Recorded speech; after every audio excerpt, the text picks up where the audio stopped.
అన్నమయ్య జిల్లా రాయచోటిలో వైఎస్ఆర్సీపీ ఆఫీసులో digital book launch కార్యక్రమం జరిగింది. ప్రశాంతంగా ఉన్న రాష్ట్రంలో అరాచకాలు, దాడులు జరుగుతున్న పోలీసులు ఎందుకు చర్యలు తీసుకోవడం లేదో భవిష్యత్తులో సమాధానం చెప్పాల్సిన అవసరం ఉందని హెచ్చరించారు. వైఎస్ఆర్సీపీ రాష్ట్ర ప్రధాన కార్యదర్శి గడికోట శ్రీకాంత్ రెడ్డి సవీంద్రారెడ్డి కేసును పోలీసు అధికారులు ఉదాహరణగా తీసుకోవాలని హితవు పలికారు. వచ్చే ఎన్నికల్లో వైఎస్ఆర్సీపీ మళ్లీ అధికారంలోకి రావడం తథ్యమని ధీమా వ్యక్తం చేశారు. రాష్ట్రంలో కూటమి నేతల దాడులను ఎదుర్కొనేందుకు వైఎస్ఆర్సీపీ సిద్ధంగా ఉందన్నారు ఆ పార్టీ రాష్ట్ర అధికార ప్రతినిధి రమేష్ రెడ్డి.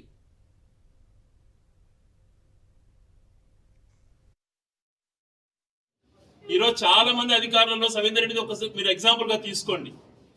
ఇదే పరిస్థితులు ఏర్పడతాయి అందరికీ. దయవుంచి ఒక్క సైడ్ వివరించే వ్యవహారం మానుకోండి.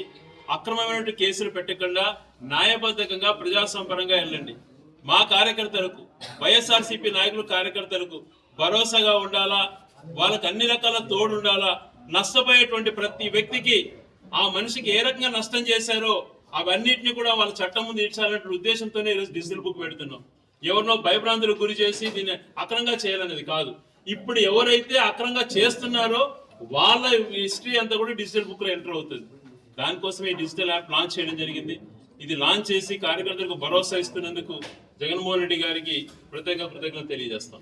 ఈ రోజు మా సోషల్ మీడియా కార్యకర్తల మీద కావచ్చు, వైఎస్ఆర్ కాంగ్రెస్ పార్టీ నాయకుల మీద కావచ్చు, చాలా దారుణంగా ఈరోజు ఎంతో మందిని జైలుల్లో పెట్టి, అదేవిధంగా మనం చూస్తున్నాం రాజంపేట పార్లమెంట్ సభ్యులు కావచ్చు మిథున్ రెడ్డి గారు, ఆయన అక్రమైన కేసులన్నీ పెట్టి ఈరోజు జైల్లో నిర్బంధించడం జరిగింది.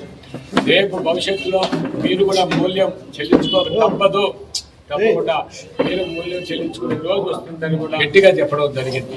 ఈరోజు ఇప్పటికైనా ప్రభుత్వం దీన్ని దృష్టిలో పెట్టుకొని మీరు ఇప్పటికైనా ఎన్ని మారాలని మేము ప్రభుత్వాన్ని డిమాండ్ చేస్తున్నాం. కాబట్టి ప్రతి ఒక్కరు కూడా ఎవ్వరూ భయపడాల్సిన పని లేదు. డిజిటల్ బుక్లో మనం నమోదు చేసుకున్నాం. ప్రతి ఒక్కరు సెల్ ఫోన్లో డౌన్లోడ్ చేసుకోండి, ఈ యాప్ను ఉపయోగించండి. ఎక్కడైతే అన్యాయాలు జరుగుతున్నాయో అక్కడ ప్రతి నిత్యము దీన్ని వాడాలని చెప్పి కూడా ఈ సందర్భంగా తెలియజేస్తూ, మరి ముఖ్యంగా మనం చూస్తున్నాం ఇటీవల కాలంలో ఎన్ని దారుణమైన కేసులు అంటే మిథున్ రెడ్డి ఒక్కరే కాదు, ఇప్పటికి ప్రతి ఒక్కరి మీద, ఆఖరికి జగన్మోహన్ రెడ్డి గారి మీద కూడా కేసులు పెట్టేదానికోసం చాలా తాపత్రయపడుతుంటారు. చూస్తాం ఎంతవరకు ఏం చేయగలరో.